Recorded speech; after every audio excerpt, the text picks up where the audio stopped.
Λοιπόν, ονομάζομαι Ευαγγελία Ντούπα, είμαι υπεύθυνη του ομίλου ρητορικής στο πρώτο πρότυπο Λύκειο Γενάδιο, στο ιστορικό κέντρο της Αθήνας. Είχαμε την πολύ μεγάλη χαρά φέτος να φιλοξενήσουμε για πρώτη φορά στον όμιλο μέλη από την ομάδα της Πρωτοβουλίας Νέων, με τα οποία κάναμε κάτι πρωτότυπο.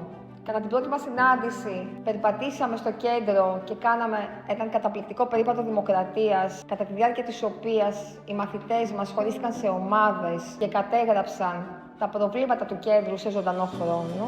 Και στη δεύτερη φάση αυτού του προγράμματος, πάλι με τη βοήθεια των μελών της Πρωτοβουλίας Νέων, συντάξαμε πιο συγκροτημένα κείμενα με σκοπό να παραχθεί ένα τελικό υπόμνημα το οποίο θα αποσταλεί στους καθήλυνα αρμοδίους για να αξιολογήσουμε την ανταπόκρισή τους στα προβλήματα που βιώνουν οι μαθητές στην καθημερινότητά τους.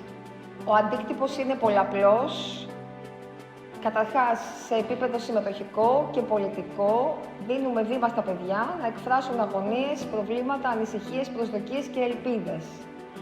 Σε επίπεδο συμμετοχικό και κοινωνικό, τους δίνουμε την δυνατότητα να έρθουν σε επαφή με ανθρώπους νέους, οι οποίοι βρίσκονται στις σχολές τους, στις εργασίες τους, στα επαγγέλματά τους, παρόλα αυτά δεν σταματούν να παλεύουν για κάτι καλύτερο το οποίο ελπίζουν και προσδοκούν ότι θα έρθει.